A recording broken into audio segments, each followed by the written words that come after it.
โดยสบายดีสบายดีสบายดีสาวโสดหน้าใหม่นะทุกคนมื้อนี้ก็มาเป็นครั้งแรกเนาะป้าตัวจริงกับผู้เจ้าผู้งามเคยเห็นแต่ในคลิปเนาะ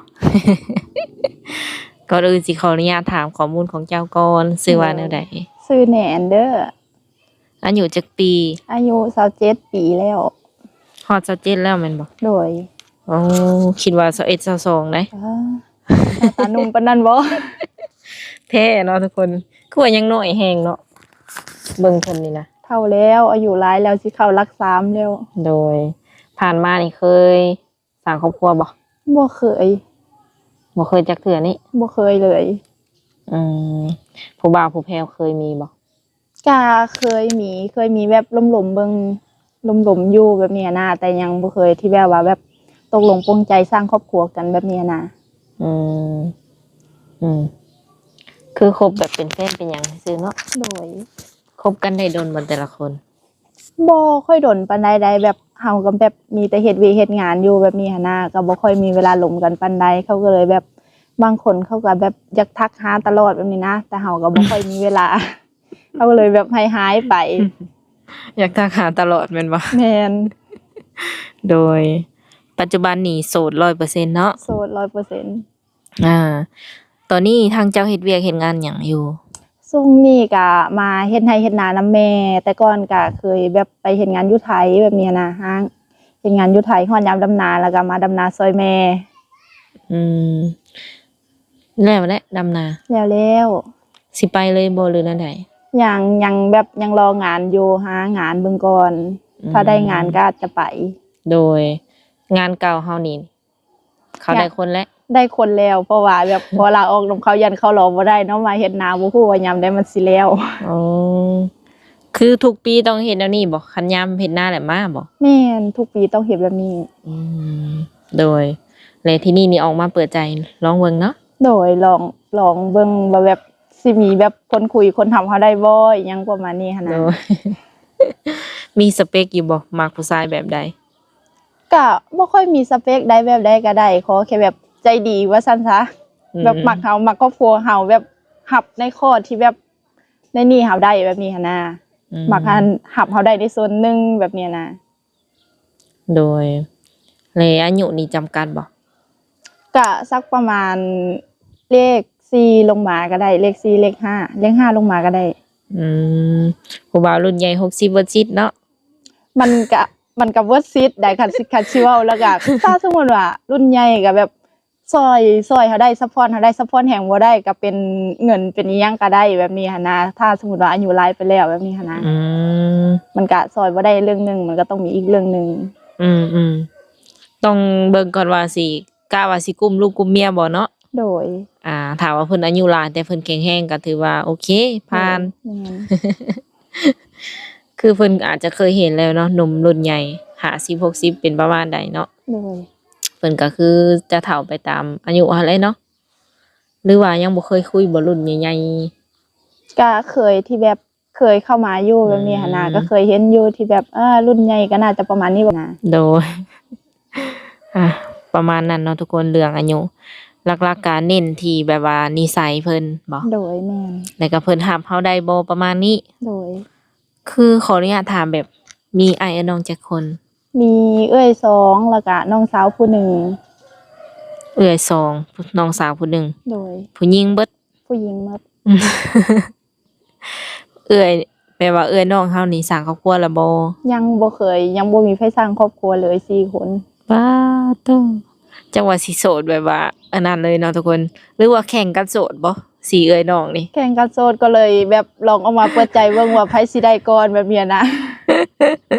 เอายิงล้วนเนาะแต่ว่ายังบ่มีไผแบบแต่งงานโดยแม่นสมมุติว่าเฮาพ้อก่อนนี่ก็สิเอาก่อนบ่หรือว่าท่าให้เอื้อยเอาก่อนเอาก่อนถ้าพอก่อนก็คือเอาก่อนเอื้อยเลย บ่เกี่ยวกันเนาะกับเอื้อยเนาะ บ่เกี่ยวกัน ขอแค่มีเข้ามา บ่เกี่ยวอีกว่าจะต้องเอาก่อนค่อยจังเอาเนาะแม่นอ้ายน้องก็อยู่นำกันนี่บ่ตอนนี้โดยตอนนี้อยู่นำกันอืมหลักๆนี่ไผแบบเป็นเสาหลักของครอบครัวเฮาก็มีพ่อมีแม่แล้วก็ช่วงนี้ก็อาจสิเป็นเอ้ยคนแบบ ก็คันสิว่าแล้วก็แบบซ้ำๆกันหมดแบบนี้หันนะต่างคนก็ต่างหาเงินคือแบบน้องเอ้ยก็แบบมีงานเฮ็ดงานการหมดแล้วแบบนี้หันนะก็แบบซอยๆเหลือกันบ่มีไฟที่แบบเป็นเสาหลักแบบอันนั้นหันนะ เรื่องเงินเรื่องคำถือว่าเท่าเทียมกันเนาะ โดย ช่วยเหลือกัน โดย พ่อกับแม่เพิ่นยังอยู่นํกันบ่ตอนนี้ อยู่นํกัน แต่ตอนนี้อยู่หนา โดย พ่อกับแม่อายุประมาณจักปี พออายุเกือบสิเข้ารักหกแล้วรักห้ารักหกแล้วแม่ก็ประมาณ50แล้วบ่จักประมาณนี้แหละ49 50ประมาณนี้แหละอายุหลายแล้ว โดย แต่เพิ่นยังแข็งแรงบ่ โดยแข็งแหงแต่เฮ็ดนาทุกปีก็เลยที่แบบนี่แหละเหตุผลที่แบบฮอดยามดำนาคือมาดำนาฮอดยามเกี่ยวข้าวก็มาเกี่ยวข้าวก็ย้อนแบบบ่อยากให้พ่อกับแม่เฮ็ดกัน2คนแบบนี้นะ เออเป็นผู้หญิงอยู่แต่ว่าก็บ่ได้แบบว่าสิว่าไดฮอดยามเฮ็ดเวียกนี่ต้องได้มาเนาะ โดยแม่ ซอยกันประมาณนี้ โดย บางคนอาจจะอยู่เลยได้อยู่ฝั่งไทยเลย แม่นบางคนอาจจะอยู่เลยแต่ว่าอันนี้ คิดเห็นแบบเพิ่นเฒ่าแน่ก็เลยแบบมาซอยเพิ่น หักไทยหน้านี่แม่นพอคนเดียวบ่หรือว่าผู้หญิงก็มีคนซอย ผู้หญิงก็คือค่อยเองค่อยก็เป็นคนซอยได้แบบเนี้ยนะ อ๋อ ใช้ได้อยู่ โอ้ตัวเก่งอีหลีเนาะ ไทยหน้าก็ถือว่ารอดอยู่ รอดอยู่ ตัวเป็นทางยิงเป็นทางทรายเนาะเพราะว่าเฮือนเพิ่นบ่มีผู้ชาย โดยแม่น มีแต่พ่อคนเดียวเลยเนาะ อืม ผู้ชายในเฮือน โดย หลักๆเพิ่นจะอยู่แต่นาบ่ จ้าถ้าเป็นยามนี้ก็จะอยู่หนาถ้าพูดแหละตกยามเกี่ยวข้าวแล้วเพิ่นจังได้แบบคนเคิงคนคองเข้ามาบ้านแบบนี้แต่ส่วนหลายก็อยู่หนาในช่วงนี้ โดย แต่ละมื้อนี่แม่นทางเจ้าเฮ็ดหยังซะหลังจากดำนาแล้ว ออกเลี้ยงหัวอยู่หนา อืม ยางออกยางเข้าเลี้ยงหัวอยู่หนาพุ่นละ รถบ่มีบ่ มีแต่ละแบบทางมันเปื้อนเด้ก็เลยแบบว่าบ่อยากขี่รถออกก็เลยย่างช่วงนี้ฝนตกแน่ทางมันก็เลยแบบทางออกน้ำมันยาก โดยก็ขี่ก็ซ้ำบ่ขี่เลยเนาะ แม่นที่ต้นล้น ไกลบ่จากเฮือนเฮา ก็ไก่เติบได้คันย่างก็สักประมาณ20-30นาทีพุ่นละ อืมออกหน้าแต่ละมื้อออกกับไผ ออกกับเอื้อยกับน้อง แม่นออกกันไปแบบเป็นหมู่เป็นคู่เลย โดย เป็นตะม่วนเนาะ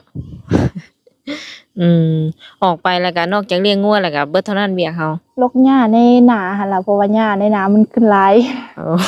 ก็เฮ็ดนั่นเฮ็ดนี่แถวนาหั่นล่ะคัน อืม ฝนบ่ตกอาจสิได้แบบคุณละครัวแถวนาแน่แต่ว่าถ้าฝนตกแบบนี้ก็คือสิบ่ได้เฮ็ดหยังแล้วล่ะ โดยพักผ่อนเนาะ มีหันพักผ่อนก่อน มีเวลาตอบผู้บ่าวอยู่บ่ ก็ถ้าเป็นช่วงนี้ก็มี แต่ว่าถ้าเป็นที่แบบอาจสิไป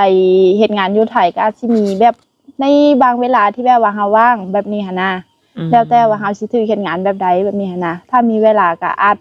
ตอบได้ แต่ช่วงเนี้ยมีเวลา 100% เลย ก็ยังบ่ได้เฮ็ดหยัง โดยช่วงนี้ทักมาได้เกือบว่าตลอดเลยแม่นบ่ โดย เฮาก็ว่างตอบ วางตอบ ยันว่าทักมาป้าไว้แล้วมือต่อมาจังตอบ โอ้คันช่วงนี้ทักมาได้ตลอดเลย ทำความรู้จักได้แบบ 100% เลยเนาะตอนนี้เนาะ โดย กลางคืนนี่ก็นอนดึกอยู่บ่ กลางคืนก็บ่ค่อยดึกปานใดเด้2 ทุ่ม2 ทุ่ม3 ทุ่มสักประมาณนี้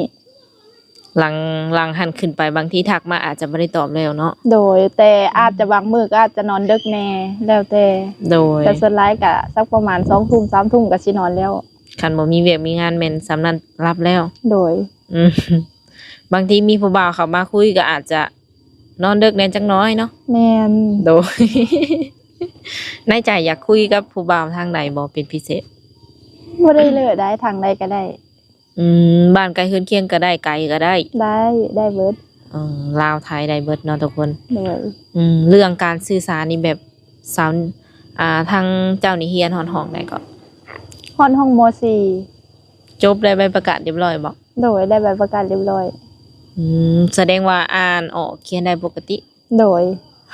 ลาวไทยต่างประเทศก็ได้บ่ภาษาอังกฤษก็ ภาษาอังกฤษบ่ค่อยได้เลยคันไทยนี่ได้เพราะว่าส่วนหลายก็อาจสิแบบไปเฮ็ดงานอยู่ไทยแบบนี้นะก็สื่อสารอยู่ไทยหลายกว่าแบบนี้ อืม แต่ว่าคันภาษาอังกฤษนี่ก็อยากยอมคือกัน มันเป็นอย่างเนาะส่วนหลายก็คืออยู่ต่างประเทศก็บางทีเพิ่นอาจจะเข้าใจเฮาอยู่ เป็นคนลาวแน่ไปอยู่ต่างประเทศแน่คนไทยแน่จังซี่เนาะ โดย อืม ในอนาคตถามว่าเฮามีคนที่ถูกใจเนาะสามารถแต่งเอาไปอยู่น้ำใดบ่หรือว่าแนวใดก็ต้องเบิ่งก่อนว่าแบบต้องร่วมกัน2 ต่อ 2ก่อนแบบนี้หันนะเราต้องศึกษาคู่ใจกันก่อนว่าเขาสามารถเอาเราไปอยู่ได้บ่และสามารถที่แบบเบิ่งแยงเราได้ในสักประมาณหนึ่งบ่ต้องร่วมกันข้างในก่อนก็ค่อยตัดสินใจอีกเทื่อหนึงอืมทางในใจลึกๆนี่บ่ได้คิดไว้บ่แบบอยากอยู่นี่หรือว่าอยากอยู่บ้านอื่นจังซี่นะอยู่ไสก็ได้อยู่ได้เบิดอยู่บ้านก็ได้หรือว่าสิไปอยู่บ้านของแฟนก็ได้ถ้าสมมุติว่าได้แฟนมาแบบนี้นะอืมโดยง่ายๆเนาะโดยอืมอยู่พุ่นก็ได้อยู่พี่ก็ดีเพิ่นว่าทุกคนเลยโดยอืมมักผู้ชายที่แบบว่าฐานะดี อ่าสิว่าไดฐานะดีร่ำรวยหยังซี้บ่หรือว่าทำมาค้าขายชาวไร่ชาวนาคือเฮานี่ก็ได้มันเป็นแบบใดก็ได้มันบ่ได้จำกัดในฐานะถ้าสมมุติว่าถ้าแบบอายุหลายแล้วก็ขอที่แบบว่าแบบซอยแหงค่ะบ่ได้ก็ขอซัปพอร์ตเป็นเรื่องอื่นแต่ถ้าแบบถ้าคนหนุ่มถ้าสมมุติว่าแบบซอยแหงได้เงินค้ำเฮาค่อยหาซอยกันก็ได้เพราะว่าอันนี้ก็บ่ได้ขาดแคลนเรื่องเงินพอปานใดหันนะเพราะเฮาก็เฮ็ดงานอยู่แต่ว่าถ้าแบบอายุหลายไปแล้วถ้าซัปพอร์ตแหงเฮาบ่ได้ก็ขอเป็นการเงินแบบนี้ต้องซอยเรื่องใดเรื่องหนึ่งโดย โดยประมาณนั้นเนาะทุกคนเรื่องฐานะนี่ก็บ่ค่อยปานใดเพิ่นว่าบางเพราะว่ายืนด้วยดำแข้งตัวเองอยู่แล้วแม่นบ่โดยเฮ็ดงานที่ผ่านมานี่ก็ได้เงินเดือนหลายบ่ก็บ่ค่อยหลายปานใด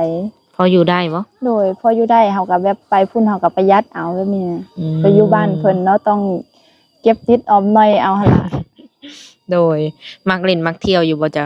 บ่ค่อยได้ช่วงนี้บ่ค่อยไปทางใดเลยมาอยู่บ้านดำนาแล้วก็มีแต่ออกหน้าบางมื้อคืนมีแต่นอนปาร์ตี้คือเขานี่บ่ไปบ่ไปแล้วมันหมดยามแล้วมียามอีกบ่มันมียามได้แบบอายุเฮามันหลายแล้วเด้มันสิเข้าหลัก3แล้วเฮาคิดว่าคือสิหยุดลิ้นหยุดกินได้แล้วเก็บเงินเก็บคำซะสร้างครอบครัวซะแบบนี้ตอนนี้นะโดยตอนนี้นี่คิดแบบนั้นแล้วตอนนี้คิดแล้วเออเมื่อก่อนนี่ก็เคยลิ้นอยู่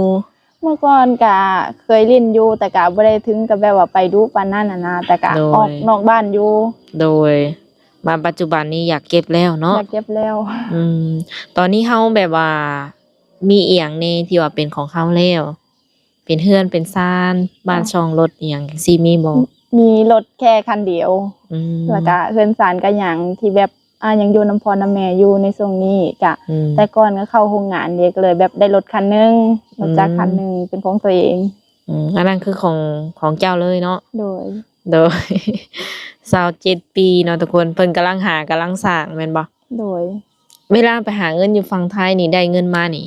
เก็บเองเบิดเลยบ่หรือว่าฝากมาทางบ้านนำอีกมันก็มีส่วนเก็บแล้วก็ทุกเดือนก็ต้องฝากมาให้แม่ว่ากำหนดเท่านั้นเท่านี้ทุกๆเดือนก็คือโอนมาบ้านพร้อมแล้วก็บางทีก็โอนฝากกลับมาให้แม่เก็บให้โดยตอนไปอยู่ฝั่งไทยนี่ผู้บ่าวไทยมาจีบหลายบ่ก็บ่ค่อยมีได้เพราะว่าแบบไปพุ่นเฮาสิตั้งใจเฮ็ดงานอย่างเดียวเด้ตั้งใจเฮ็ดงานแล้วบ่ค่อยหลงผู้บ่าวบ่ค่อยได้แบบมีผู้บ่าวเข้ามาหลงพอปานใดแบบนี้นะบ่ได้โฟกัสเลยแม่นบ่แม่นโฟกัสแต่หน้าเวียกอย่างเดียวโดยอันนี้เป็นเหตุผลเนาะแล้วมาอยู่บ้านนี่คือผู้บ่าวแถวบ้านนี่ก็มาหยอกมาหยังอยู่บ่บ่มีเลยเพราะว่าแถวบ้านบ่ค่อยมีผู้บ่าวเด้อีกอย่างเขาก็บ่ได้ออกไปทางใดก็คือสิแบบบ่ได้พบพ้อหน้าหลายตาคนมันก็เลยบ่มีแน่เหงาอยู่บ่แต่ละมื้อแต่ละวันโอ้ชีวิตดีจะตาอยู่พร้อมกันเอ้ยน้อง4คนบ่ค่อยเหงาเลยแม่น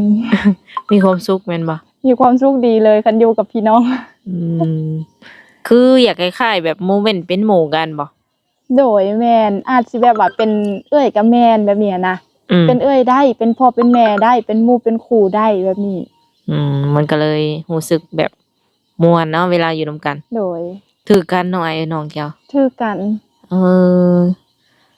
บางทีนี่แบบบางเฮือนเพิ่นอาจจะบ่ค่อยถือกันเนาะบ่ค่อยแบบว่าหยอกนั่นนี่กันเว้าหันเว้านี่ใส่ ประมาณนี้ อันนี้คือเปิดใจคุยกันได้ทุกเรื่องบ่ โดยเปิดใจคุยกันได้หมดทุกเรื่องเลยมีหยังก็แบบว่าปรึกษากันได้หมดทุกเรื่องเลย อืม คือคิดอีกอย่างก็คือพ่อคือแม่อีกผู้หนึ่งคือหมู่กับแม่น อืม เป็นได้เบิด อืม เวลาเฮาสิคบไผคนหนึงเนาะ โดย คือเฮาต้องให้พ่อให้แม่สแกนให้คักแน่บ่หรือว่าทางเจ้าเป็นคนเลือกเอง ก็เฮาเป็นคนเบิ่งเองแล้วก็อีกอย่างก็แบบ ถ้าสมมุติว่าอยากเจอแบบนี้หันหน้าเฮาก็คิดว่าให้พ่อให้แม่เบิ่งนำก็ได้แบบนี้ แต่ที่จริงมันขึ้นอยู่กับเฮาสองคนพู้นแหละ อ๋อ ว่าลงกันมันว่าจังใดแบบนี้นะ อืม คันคุยถึกใจก็สิพามาแบบแนะนำให้พ่อให้แม่รู้จักอยู่บ่ พามา เด้อ คิดว่าประมาณจักเดือนจักปีจังสิตกลงปลงใจคบกันแบบเปิดเผย ก็อย่างต่ำนะมันต้องเป็น3เดือนขึ้นไปเฮาต้องลมกันแบบลมกันเบิ่งดน อืม ๆบ่แบบว่าบ่ฟ้าวแบบนี้หันนะเฮาค่อยเป็นค่อยไปค่อยศึกษารู้ใจกันไปเบิ่งคนต้องเบิ่งกันดนๆต้องประมาณ3เดือนขึ้นไปแบบนี้ อืม เฮาก็อาจสิฮู้กันแหละอาจสิฮู้นิสัยกันหลายขึ้น โดย คันแบบว่าคบกันแล้วมันบ่แม่นก็สิบอกเพิ่นไปตรงๆอยู่บ่ บอกไปตรงๆถ้าคิดว่ามันบ่แม่น อืม แบบสิบ่ยืดยาวแบบนี้หันนะเพราะเข้าใจความรู้สึกกัน อืม อืมมักก็บอกว่ามักเนาะ โดย บ่มักก็คือจะตัดไปเลยแม่นบ่ โดย คันเป็นแบบว่าผู้บ่าวผู้สาวบ่ได้เป็นอ้ายเป็นน้องได้บ่ ได้ยินดี เป็นคนแบบต่างเรื่องต่างเคยจังซี่เนาะ โดย เลยที่นี่บางคนเห็นในคลิปอยากมาเห็นตัวจริงให้มาบ่ กะให้มาแต่กะต้องแบบโดนๆไปก่อนแล้วก็ต้องทักมาบอกแหน่ได้บ่แม่นสิแบบว่าทักมาบอกล่วงหน้าแหน่บ่แม่นสิแบบอยู่แบบปุ๊บพับมาเลยแบบนี้นะบางทีเฮาก็อาจสิยังบ่ได้อยู่บ้านแบบนี้นะ อืม เพราะบางทีเฮาก็อาจสิอยู่ไทยแน่แบบนี้ อันนั้นเป็นเหตุผลที่ว่าต้องนัดก่อนบ่ โดย อืมยันว่ามาเลยพ่อเลยบ่พ่อบ่ บ่พอได้พอส่วนหลายก็แบบถ้าสมมุติว่าอันนี้ก็ถ้าได้งานอยู่ไทยก็อาจสิไปไทยแบบนี้นะ อืม อาจสิยันบ่ได้อยู่บ้าน อืมถ้าไปฟังไทยแบบนัดเจอส่วนโตวนี่ก็สิแบบสะดวกอยู่บ่คิดว่า ก็สะดวกอยู่แต่มันก็ต้องเป็นถ้าสมมุติว่าเฮาเฮ็ดงานมันก็ต้องเป็นมื้อแบบมื้อเฮาหยุดมื้อเฮาว่างแบบนี้หันนะ คุยกันเนาะ โดย คุยกันนัดกับเพิ่นเองประมาณนี้เด้อทุกคนเด้อเพราะว่าทางเพิ่นอาจจะบ่ค่อยได้อยู่บ้านตลอด โดย บางทีไปเฮ็ดงานปุ๊บปับแบบนี้หันน่ะเนาะ โดย มีแต่ว่านัดเพิ่นส่วนโตวก็ได้ คุยกับเพิ่นส่วนโตวว่าช่วงนี้เวลานี้สะดวกบ่เนาะ โดย เออ บางทีคุยผ่านเฮาอาจจะแบบพามาเลยบ่พอประมาณนี้ทุกคนเลย ถามว่าเพิ่นแบบ คือเจ้าเองยังบ่ทันได้ไปไงเฮ็ดเวียกเฮ็ดงานจังซี่เนาะเพิ่นชวนไปเล่นชวนไปเที่ยวกินข้าวกินน้ำจังซี่หันนะต่างไปเห็นกันไปบ่ ก็ไปได้อยู่ อืมมีแบบบัตรเรียบร้อยแล้วเนาะ โดย โดยไปอยู่ฝั่งไทยนี่ได้ไปเลินสายแล้วบ่ ก็บ่ค่อยได้ไปทางใดๆมีแต่ก็โดนๆสิไปเธอเพราะว่าแบบเจ้าของร้านเขาพาไปแบบนี้นะมื้อหยุด ทะลงทะเลแม่นไปเรียบร้อยเนาะ ทะเลยังบ่เคยไปแต่ว่า อ๋อ เคยไปแบบในร้านอาหารแบบนี้เขาพาไปกินข้าวซื่อๆแบบนี้ โดย อยากไปบ่แบบไปเลินไปหยังบางทีมีอาจจะเอามือเนาะ โอ้อยากไปแล้วเนาะถ้ามี อยากไปเปิดหูเปิดตาแล้วเนาะถ้ามี อยากไปเลินแถวใดคิดว่า คิดว่า มีใน มัก ใจ แถว บ่ แบบน้ำตกแถวแบบภูเขาหลายกว่าทะเลบ่ค่อยไปบันไดบ่ค่อยมักไปบันได เพิ่นมักแตกต่างเนาะทุกคน เพิ่นมักแบบภูเขาบ่น้ำตกบ่ประมาณนี้ โดย ลุยๆเนาะ แม่น สำหรับคนใดที่ว่าหาแบบหมู่คู่ไปเล่นนำเนาะสามารถแบบชวนเพิ่นไปได้ โดย ว่างเนาะ ว่างช่วงนี้ คันเป็นเพิ่นชวนไปช่วงนี้ก็สิไปช่วงนี้เลยบ่ ไปช่วงนี้ก็ไปได้เพราะว่าช่วงนี้มันว่างเด้ก็แบบเฮาก็ถือโอกาสที่แบบมาบ้านก็ไปเปิดหูเปิดตาได้ประมาณนี้นะ ถ้าพ่อถ้าแม่ก็ถามอยู่บ่เรื่องแบบ ลูกเคยออกมาเปิดใจแล้วมีแบบว่าคนถูกใจแล้วบ่อหยังประมาณนี้ ถามพ่อแม่ก็ถามอยู่ว่าเปิดใจไปนี่แบบได้มีคนที่แบบว่ารู้จักมีคนที่แบบผู้ใจอยากสร้างอยากสาแล้วบ่แบบนี้นะ แล้วก็พ่อแม่ก็ถามตลอดแหละถามว่าปันได้สิเอาปันได้สิได้ปันได้สิมีคือเขา เพิ่นก็ถามนำเนาะ ถามตลอดเพราะว่าลูกสาว4คนยังมีไฟได้เด้แล้วแม่ก็เลยคิดว่าอ้าวสิได้อยู่บ่ปีนี้อาจารย์นี่ ชาตินี้สิได้บ่นี้เออเอามีแบบค่ะเจ้านี่27แสดงว่าเจ้าก็รักษาแม่นบ่ โดยค่อยไปกกกันรัก3แล้ว อืม แล้วก็ผู้ที่2ก็เกือบสิเข้าแล้ว ก็เลยแปลกใจว่าสิได้อยู่บ่ปีนี้หรือว่าชาตินี้จังซี่ แม่น ขออนุญาตถามแบบมีความสุขอยู่บ่แบบในชีวิตแบบโสด ถามว่ามีความทุกข์มันก็มีความสุขอยู่ อืม แต่บางความคิดของเฮาก็คือที่แบบเฮาก็ยังมีคู่ชีวิต อืม จักมีแบบคู่สร้างคู่ช้าแบบนี้ อืม บ่มีไผที่แบบว่าอยากอยู่ไปคนเดียวดอกมันก็บางความคิดของเฮาก็อยากคิดอายุส่ำนี้แล้วอยากสร้างอยากช้าอยากมีครอบครัวคือคนอื่นอยากมีลูกเต้าเป็นของตัวเอง อืม โดยก็คิดอยู่เนาะ โดย อืมคือทางเจ้าเองมีแบบโรคประจำตัวอยู่บ่ บ่มีเลย แข็งแรงเนาะ โดย อืมขออนุญาตถามแบบสูงเท่าไหร่ สูง155 น้ำหนัก น้ำหนัก ประมาณเท่าไหร่ ประมาณ52อืมเคยอวบกว่านี้บ่ เคยน้ำหนักเคยประมาณ57-58 หากเพียงแต่เท่านั้น โดย สูงสุดแม่น57 58 โดย อืมแล้วก็ลงมาอยู่50ปลายตอนนี้เนาะ โดย ถือว่าพอดีงามทุกคนเลย คือตัวจริงกะโตน้อยเนาะโตน้อยแบบว่า พอดีเป็นตาแพง อืม คิดแนวไหนแบบว่าจะออกมาเปิดใจอีกรอบ คิดแบบอยากบางทีอาจสิแบบว่าสิได้พ่อคนที่แบบว่าอยากสร้างครอบสร้างครัวกับเฮาอีหลีประมาณนี้หันนะ อืม อาจสิเจอสิแบบพ้นทำเฮาได้ในประมาณหนึงแล้วก็อยากเข้ามาในชีวิตเฮาอีหลีประมาณนี้แหละอยากพ่ออีกจักเทื่อ โดย ตื่นเต้นอยู่บ่ ตื่นเต้น อย่าว่าเศร้าตื่นเต้นไปแล้วเนาะ ตื่นเต้นคือเก่าตื่นเต้นว่าสิมีบ่แบบนี้นะ อ่ะลองเบิ่งเนาะทุกคนเพราะว่า FC ของสาวบุญเปียงก็ยังบ่เคยเห็นนอกเพิ่นจักเทื่อเนาะวันนี้ก็มาเป็นครั้งแรกอะสำหรับหนุ่มๆคนใดที่ว่าอยากทักมาก็ทักมาได้ทางใดเลยเฟซไลน์มีอยู่บ่ โดยมี อ๋อ มีเฟซมีหลาย อืมถ้าว่าเพิ่นขอนี่แจกเบิดเลยบ่หรือนั่นแหละ กะให้กะแล้วแต่เจ้า อืม ให้เจ้าเป็นคนที่แบบว่าเลือกให้ก็ได้ อืมเฟซไลน์แล้วแต่เนาะ โดย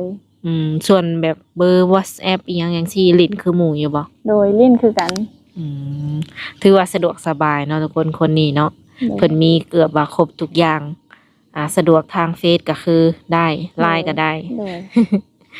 แล้วใดก็ถามว่าเพิ่นทักมาก็ตอบเพิ่นได้เด้อ โดย ทำความรู้จักกับเพิ่นลองเบิ่งคันว่าบ่มักก็บอกเพิ่นได้บ่เป็นหยัง โดย เพิ่นบ่ให้เนาะ โดย เพิ่นใจดีแต่ละคนค่ะ โอเคสำหรับคลิปนี้มีหยังอยากฝากถึงผู้บ่าวที่สิเข้ามาใหม่บ่นับตั้งแต่มื้อนี้เนาะเป็นต้นไป กะบ่มีหยังหลายขอแค่แบบเข้ามาหักจริงหวังแต่งเท่านั้นแหละ ขอสำนี้ บ่ตัวก็พอ บ่คิดโตก็พอ เด้อ อย่าบอกได้ว่ามีเมียอยู่ก็บอกว่าโสดบ่เอาเด้ เว้าได้ก็เฮาสิจักอยู่บ่ว่าเขามีเมียหรือบ่มีเมีย บ่ฮู้ เนาะ เบิ่งบ่ออก เออเบิ่งบ่ออกเลยคันเพิ่นบอกว่าโสดก็เชื่อแม่นบ่ เสือเต็มร้อยเลย อันนี้บ่แม่นความผิดของเพิ่นเด้อจ้ะทุกคนเด้เพราะว่าเพิ่นอาจจะบ่ฮู้เนาะว่าเพิ่นมีเมียหรือว่าโสด โดยแม่น มีแต่ว่าสังเกตไปนํกันเนาะ โดย ทั้งข่อยแล้วก็ทางเจ้าสังเกตไปนํกัน โดย โดย สำหรับคลิปนี้ก็จะได้ขอตัวโจไว้ก่อนมื้อหน้ามื้อในมาโอ้ร่วมกันใหม่เนาะ โดย โดยสบายดี สบายดี